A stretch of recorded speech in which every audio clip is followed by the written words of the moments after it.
જય શ્રી કૃષ્ણ દર્શક મિત્રો.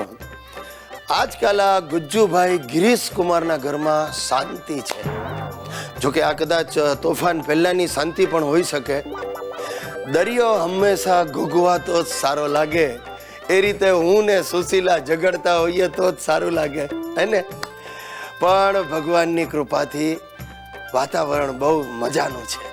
બાપુજી અને દાદાજી ધાર્મિક બની ગયા છે, ચાતુર્માસ કરે છે. રોજ એક ટાઈમ મોરૈયો ને સૂકી ભાજી ખાવાની. અને મારો હિતિયો એકદમ ભણવા લાગ્યો છે. આખો દિવસ કોમ્પ્યુટર લઈને જ બેઠો છે. મને એના લક્ષણ જોતા એવું લાગી રહ્યું છે કે હિતિયો મોટો થઈને બિલ ગેટ્સ જેવું નામ કાઢશે. બોલો શું ગિરીશ, આજનો તારો પ્રોગ્રામ શું છે? પ્રોગ્રામ શું હોય બાપુજી, નોકરીએ જવાનો. નોકરીએ જવાનું હોય એ પ્રોગ્રામ ન કહેવાય? નોકરીએ જવું એને પ્રોગ્રામ કઈ રીતે કહેવાય? નોકરીએ એટલે ઓફિસે જઈને પણ તું પ્રોગ્રામ તો કરે જ છે ને ગિરીશ? ભાઈ તમે આ બધું છોડો ને, તમારે કામ શું છે બોલો ને યાર. ના, તું કેવી રીતે ઓફિસે જવાનો છે? ભાઈ રોજ જાઉં છું એમ સ્કૂટર પર. હા, તે એકલો? તો નોકરીએ બીજા કોને સાથે લઈ જાવ? તમારે શું કામ છે બોલો ને. ના, એટલે કયા રસ્તેથી જવાનું તું? ભાઈ રોજ જાઉં છું એ રસ્તેથી. અરે પણ તું રોજ કયા રસ્તેથી જાય છે એની મને ક્યાં ખબર છે ગિરીશ?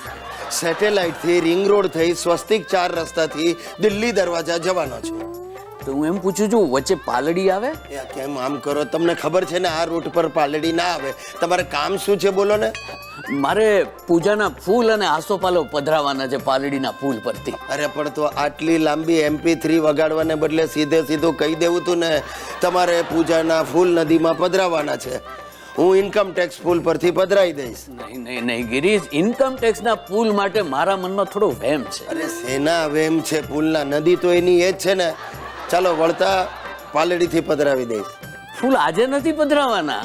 શું છે, કાલે હું પૂજા કરીશ, પછી પૂજાના ફૂલ અને આસોપાલવ કાલે પધરાવાના. અરે યાર, કાલે પધરાવાનું તો આજે આટલી મેથી શું કામ મારી તમે? કેમ હવે કાલે તો આટલો સમય તારો નહીં બગડે ને? અરે કાલનું કામ આજે કરે એ જ સાચો માણસ. ના બાપુજી, કાલના કામ કાલે જ થાય, આજે ના થાય. કાલનું કામ આજે કેવી રીતે થાય? અરે કેમ ના થાય, જો હું તને સમજાવું. મારે કાંઈ સમજવું નહીં. તમે સાચા ને હું ખોટો, બસ. હા, હું સાચો છું, પણ તું ખોટો કઈ રીતે છે એ હું તને સમજાવું. બાપુજી હાથ જોડું, મને ઓફિસ જવાનું મોડું થઈ ગયું છે, તમે જાઓ. હા, ઓફિસે બીજું શું. હે ભગવાન, હવે આ માણસને મેથી મારવાનો નવો રોગ લાગુ પડ્યો છે. મિત્રો, આપણા દેશના લુચ્ચા દુકાનદારો મંદ બુદ્ધિના બૈરાઓને ફસાવવા માટે જાત જાતની સ્કીમોની જાહેરાત કરતા હોય છે. અને અમારી હોંસીલી સુસલી આ દરેક જાહેરાત વાંચી અને તરત શોપિંગ કરવા દોડી જાય છે. તમે નહીં માનો, મારું ઘર મ્યુઝિયમ જેવું થઈ ગયું છે. કેટલી ચીજો, 32 પ્લાસ્ટિકની ગળણીઓ, 20 સ્ટીલની નાની નાની ચમચીઓ, કંઈક 15 તો નબળી બ્રાન્ડની ટૂથપેસ્ટોના ઢગલા થયા. અને ગઈકાલે 5 મોટા મોટા ડબ્બા રીચ બ્રાન્ડ દંતમંજનના લઈ આવી, કારણ કે એના ઉપર માકડ મારવાની દવા મફત મળતી હતી. બોલો, અરે એવો ભરાવો થયો છે ઘરમાં સાહેબ. મને તો લાગે છે કે મારે લો ગાર્ડન ઉપર લારી ફેરવવી પડશે. ગિરીશ, સાંભળો મારી વાત. આપણે છે ને તે લટપટિયા ટૂરના લાઈફ મેમ્બર બની ગયા છીએ. લટપટિયા ટૂર? હા, માત્ર 10,000 માં 10 વર્ષ માટે ફ્રી પ્રવાસ.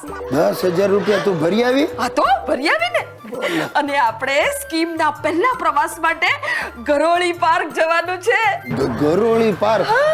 એમાં એવું છે ને કે આમ તો એ લોકો ડાયનાસોર પાર્ક બનાવવા માંગતા હતા, પણ બેંકની લોન ન મળી અને બજેટ ખૂબ વધી ગયું, એટલે એ લોકોએ રિવરફ્રન્ટ ઉપર ગરોળી પાર્ક બનાવી દીધો. આમે તને ગરળીઓ ઉછેરવાનો બહુ શોખ છે.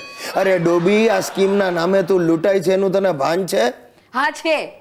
તમે મને સ્કીમમાં જ મળ્યા છો. હું તો મારી માસીની દીકરીના લગ્ન થતા હતા ત્યારે એક જ માંડવે બધું પતી જાય એ માટે તમને શોધીને પરણવા બેસાડી દીધા હતા.